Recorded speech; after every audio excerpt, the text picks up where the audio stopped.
Comme vous le savez très bien, nous sommes au début de la semaine. Eh bien, bon début de la semaine à tous, parce que nous sommes là, comme vous le constatez, Toza Nakatia guerre. Mboka yali malamu te kuna na este bandeko bali kokufa bipai nyonso okomona que donc vraiment le pays ne marche pas parce que nous sommes en guerre. Yango nasengi d'abord avant to bandana émission oyo bino kuna na banda kuna bino obenga kotoyo to garder quand même juste une minute de silence en mémoire de nos compatriotes qui tombent du jour le jour à l'est de la République. En tout cas, dans ces bino de garder juste une minute de silence.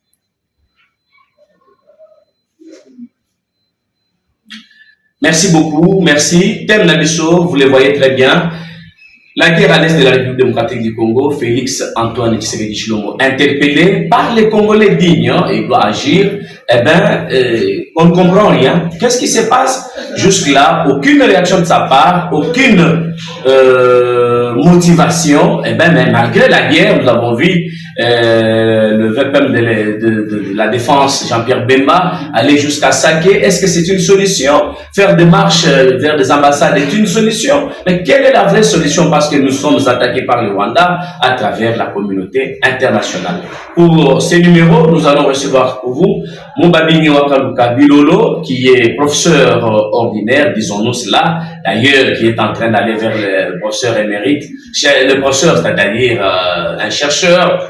Il est avec nous, il est directeur de l'INADEP et chargé de continuité de cette institution de l'État congolais et de l'étude panafricaine.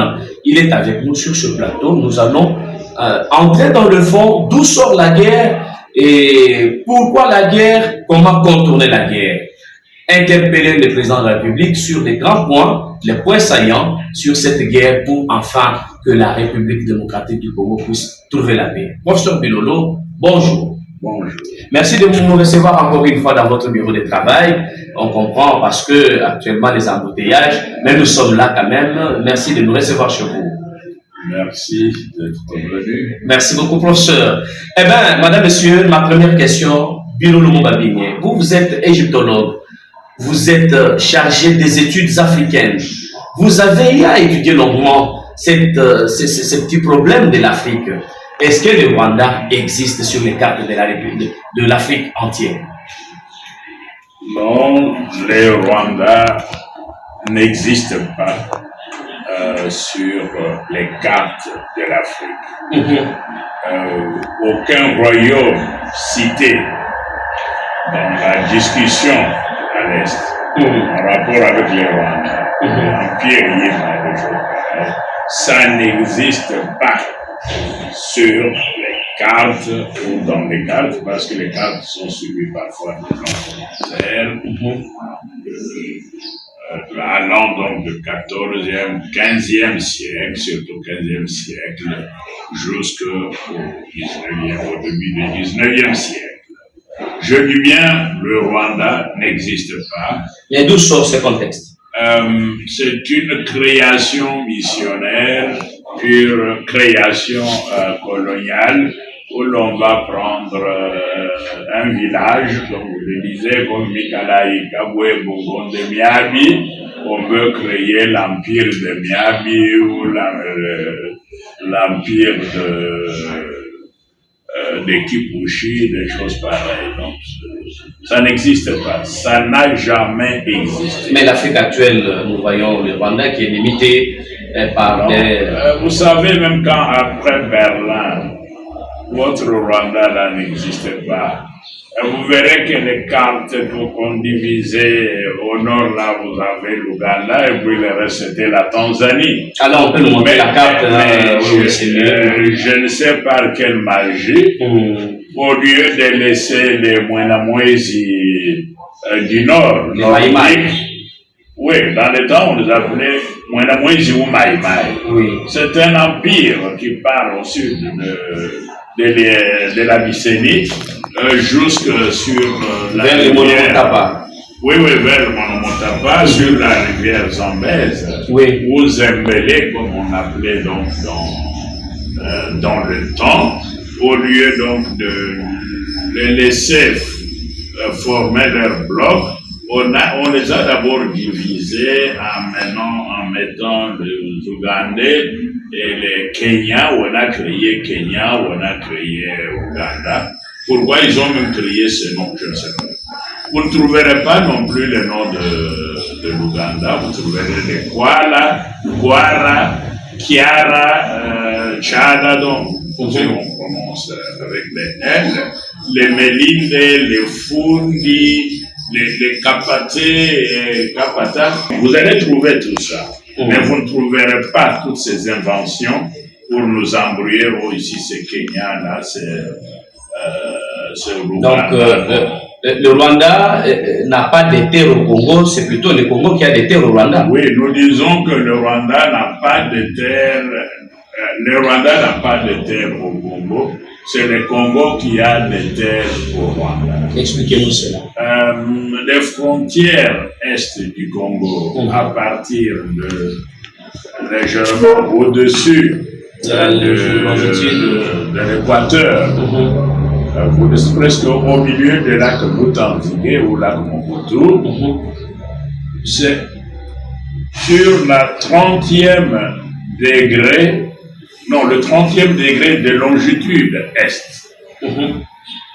Alors, quand vous, longitude est, vous verrez qu'elle traverse aussi les petits coins. Là, c'est une petite partie du lac Zaïre ou lac Tanganyika à côté, et puis la carte du Congo actuel, le coin qui entre un peu comme si ça entrait dans Zambie, cette ligne-là, c'est le 30e degré. Alors, vous prenez cette ligne, tout droit jusqu'au niveau de lac Lutanzige, vous verrez qu'une grande partie du Rwanda, Burundi aussi, ça fait partie du Zaïre. Et au nord même, au nord, vous faites l'angle. Cet angle va presque au-delà de 31e degré de longitude est. Donc ce sont des terres congolaises. Oui, ça commence, oui, ce sont des terres congolaises. Ça prend une partie donc de provinces occidentales de l'Ouganda actuel. Donc toute cette partie-là, c'est ça qu'on appelait dans le temps le royaume de Makoko ou d'Anziko. Donc Anziko, c'est un mot qui est d'ailleurs en rapport avec ce qu'on dit l'Utanzike. Je peux dire l'Utanziko. Donc ce royaume, Makoko ou Anziko, allait jusqu'à l'Ouganda. Qu'est-ce que les Européens ont fait? Ils ont tenté maintenant de ramener les Makoko pratiquement à être une province de Congo-Brazzaville. Congo-Tengwati. Ce qui est faux, donc de l'Owango, c'est faux. Non, vous mettez Makoko à côté de Bunya et de tout ça, Beni, et donc dans les Ituri, donc les Kisangani, tout ça c'est Makoko Anziko. Et la partie occidentale de l'Ouganda, tout cela, c'est Makoko Anziko. Et c'est Makoko Anziko, comme vous pouvez le voir ici. Je ne sais pas, je regarde un peu, j'ai une carte là, que je vois ici par hasard. Si quelqu'un regarde, il verra que le Congo est constitué de Matamba, et puis le chapeau ici, qui est donc Makoko, et le Congo, donc le royaume Congo, mais le royaume Congo au sens de sous-royaume Congo. Parce que Congo-Zaïre, c'est une grande confédération. On peut dire que c'est un empire, mais si je dis empire, vous allez entrer dans les définitions que les Européens vont vous donner. Mais disons, c'est une grande confédération qui est constituée de sous-royaumes, donc le Gabon, le Wango, Congo, Angola, Dongo, Benguela, Matamba, Maputo. Eh bien, mais si tel est le cas, pourquoi ces petits pays nous font la guerre? C'est la communauté internationale qui est derrière ou c'est comment? Dans les cartes dont je parle, je dis que c'est comme même cité, comme même entité historique, on ne les retrouve pas. Parce que sur ces cartes, je peux vous retrouver les Pendé, je peux vous trouver les noms comme Demba Molassa, les Fundi, les Melinde, donc il y a les Simba, les Mongo. On retrouve les entités qui avaient déjà une certaine autonomie, mais vous ne retrouverez nulle part des termes Tutsi, Hutu, Hima, etc. Non. Nous avons, je prends ici les langages de ces cartes, les barbares qui sont sur la ligne séparant, qui sont dans l'Abyssinie, mais au sud de l'Abyssinie. Ils appelaient dans les temps les Galles, on a Galles de l'Occident et Galles de l'Orient, qui sont près de Somalie, actuelle. D'ailleurs, Somalie, ça existe aussi depuis des siècles. Ensuite, vous avez là au milieu un royaume d'ailleurs auquel il faut faire attention, parce qu'on disait que on appelait royaume Loba ou Luba. Donc sur certaines cartes, vous trouverez ces termes-là, c'est le nom du roi, comme on dit Fumo, comme on dit Mwami, et ils disent Luba. Donc être Luba, c'est être chef. C'est être chef. Un titre. Un titre, mais qui venait de cette région-là. Et ces nations dites barbares, nomades et barbares, se mettent des désordre à gauche, à droite, mais n'ont jamais réussi à occuper un terrain. Donc, qu'est-ce dire de cette guerre qui nous inflige le Rwanda à travers ces pairs de la communauté internationale? Oui, ce n'est pas la communauté internationale qui attaque le Congo, qui veut mettre le Congo à genoux. La guerre, c'est plutôt l'OTAN. L'OTAN, c'est une alliance militaire des Miropa. Et les Miropa ont commencé la guerre contre l'homme noir. C'est là l'enjeu de cette guerre. Ce n'est pas bien de se concentrer sur le Congo et sur le Rwanda, parce que c'est une guerre contre la race noire, la race Kame. Les Miropa veulent anéantir les Bakame ou Wakame. C'est une guerre de race qui a d'ailleurs commencé depuis des siècles, où l'Europe ne cesse de pratiquer ce qu'on appelle les négocides et la faucille. La guerre d'extermination de la race noire qui a commencé depuis des siècles, voire depuis des millénaires, et là, c'est cette guerre qui continue, que le Congo qui incarne ce qu'on appelle la race congoïde. Parfois les Wakam, les Bakam sont appelés. Ça c'est dans les Chikam ou dans les Bukam? Ça c'est dans les Chikam ou dans les Bukam, on peut aussi dire dans les Bukam.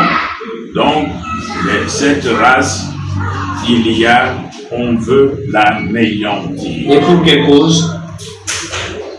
Il n'y a pas de cause. Vous savez, les anciens Égyptiens ont dit, dès que le Créateur a créé les rouges, que vous appelez donc les Miropa, automatiquement, le premier acte que le rouge pose, c'était de tuer le noir qu'on a donc mouché là, ou qu'on appelle Osiris. Ça, c'est quand vous commencez l'histoire de l'Égypte pharaonique. Donc, les toutes premières versions de la Genèse, selon le pharaon, donc selon cette période, c'est effectivement la haine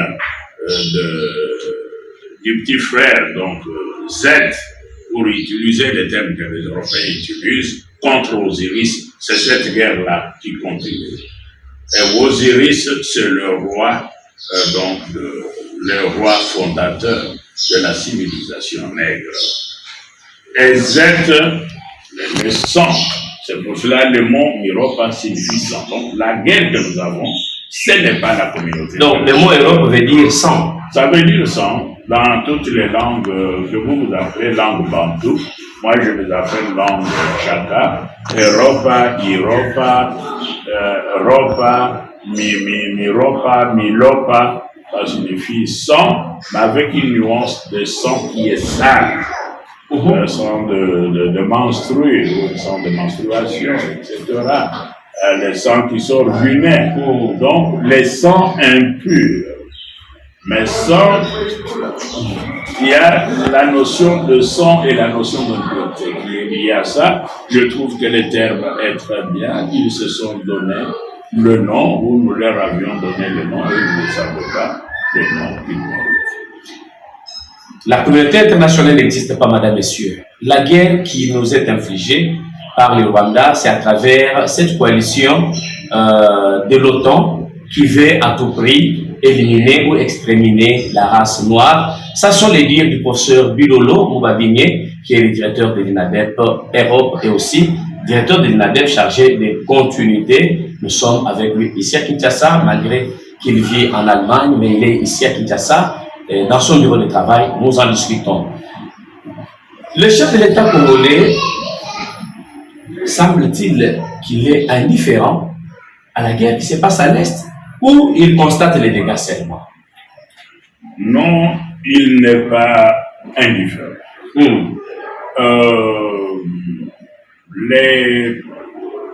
Si les Wazalendo existent, si les ennemis ne les ont pas anéantis, c'est parce que le chef de l'État les soutient et les a déclarés les héros.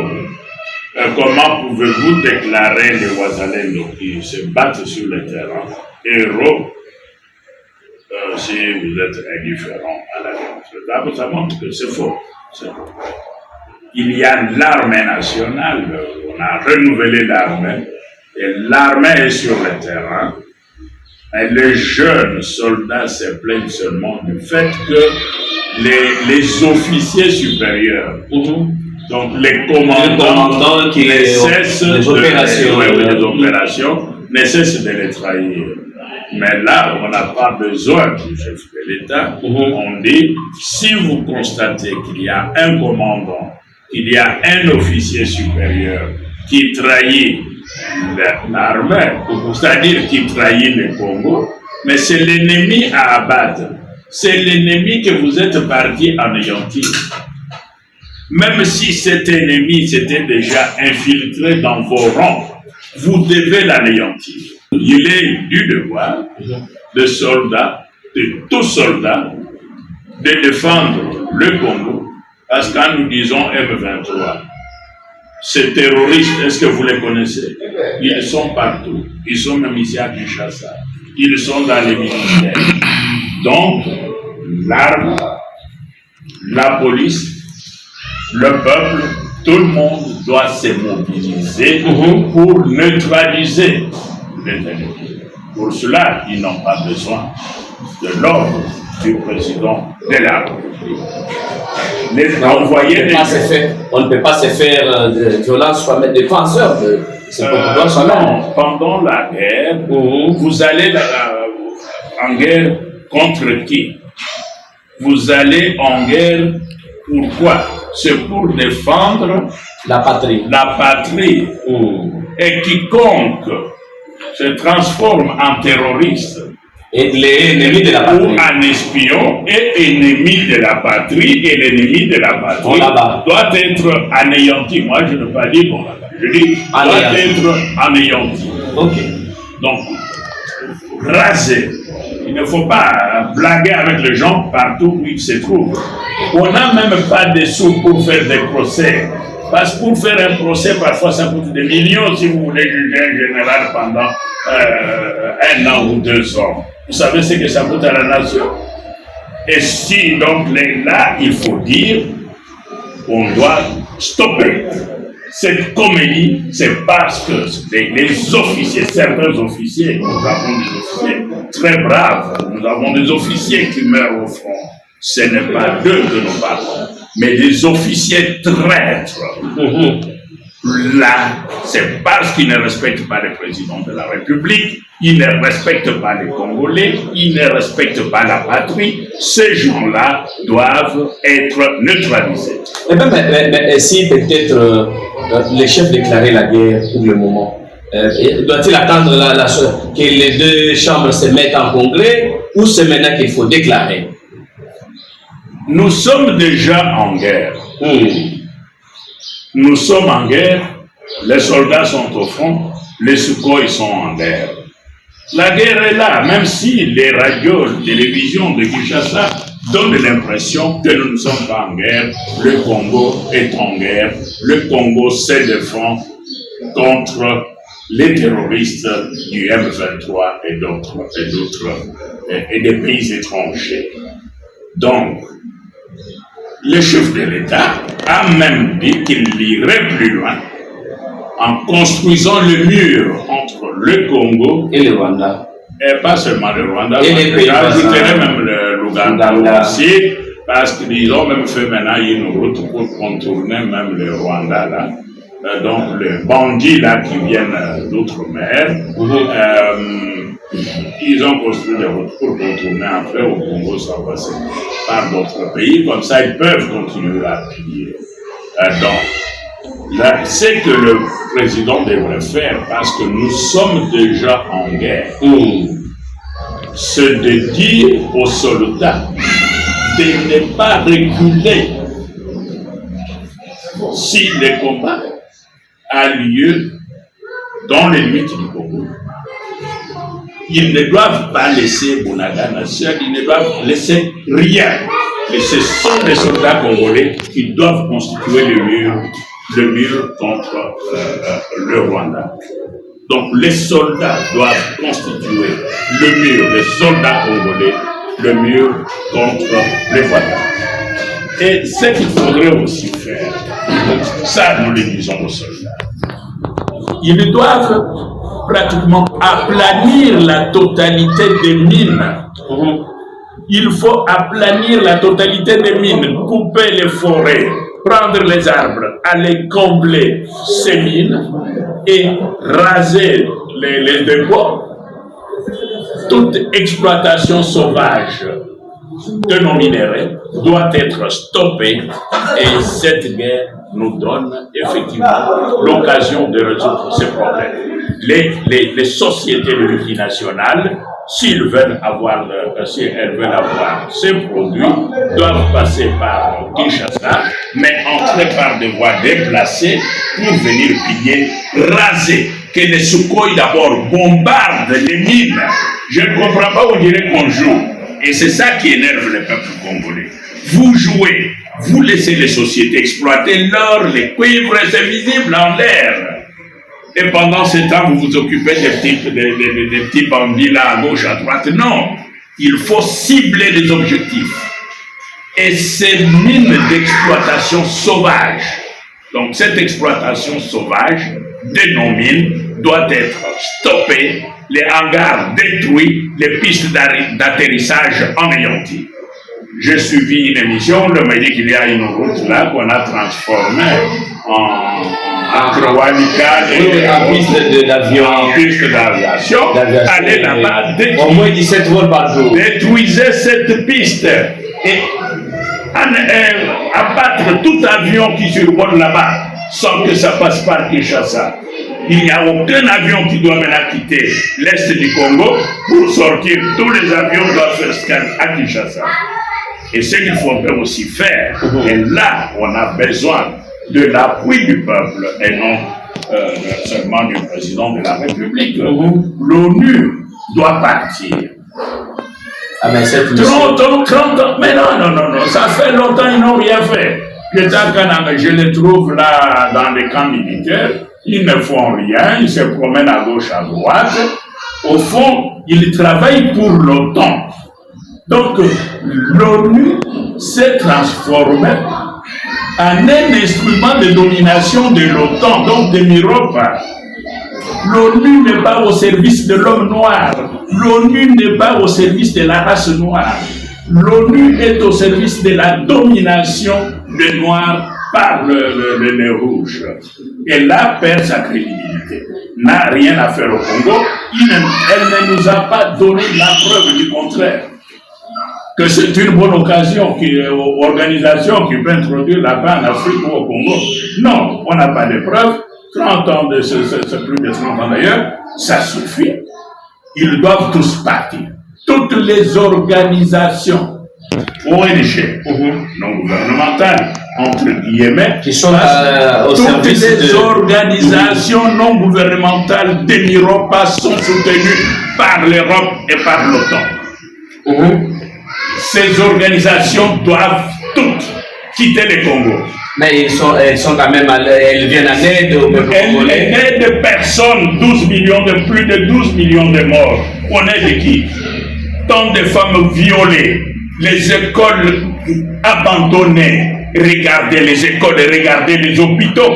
Il n'y a aucune, je dis bien, aucune organisation non gouvernementale qui a rendu un service au peuple congolais. Ce sont des espions. Les missionnaires doivent partir. Nous n'avons pas besoin d'eux. Si nous voulons la guerre, c'est la guerre. Tout le monde qui a loyauté partagée, n'a pas de place au Congo.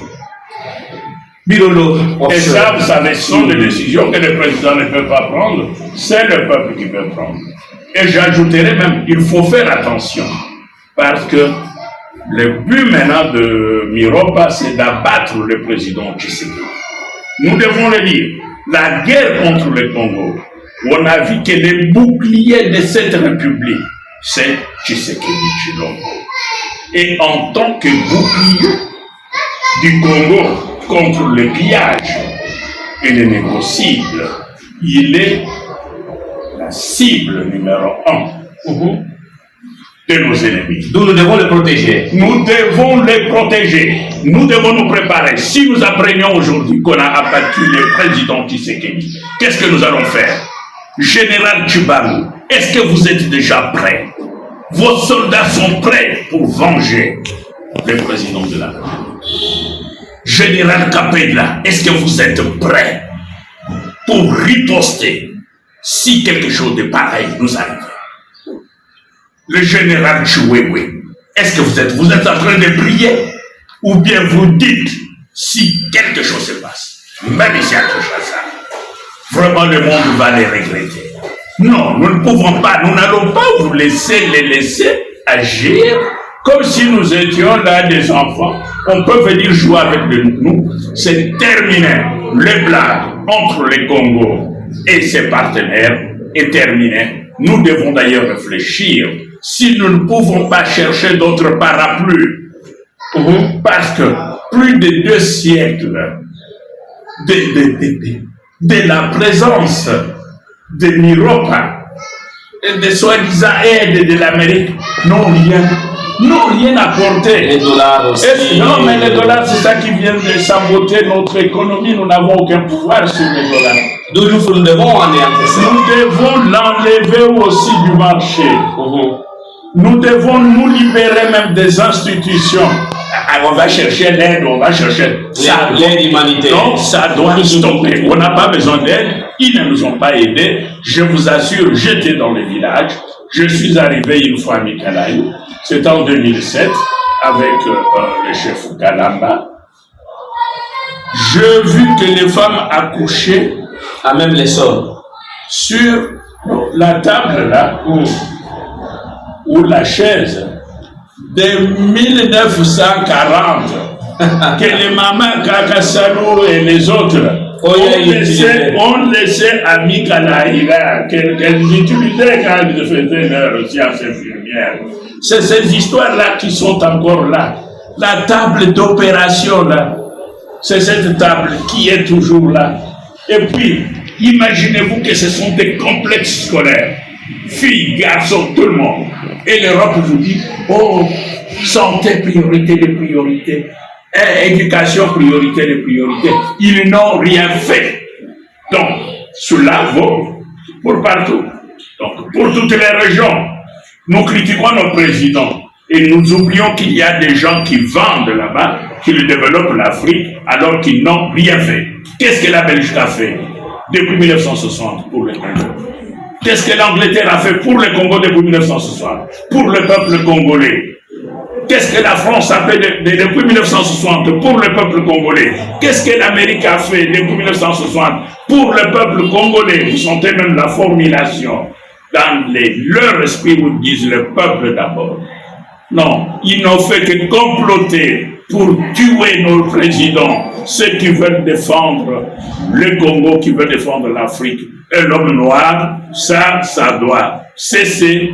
Nous sommes des scientifiques, nous ne sommes pas de politique. Non, nous ne sommes pas là pour favoriser la guerre, mais nous faisons seulement les constats qu'ils n'ont rien fait et qu'ils n'ont aucune intention de le faire.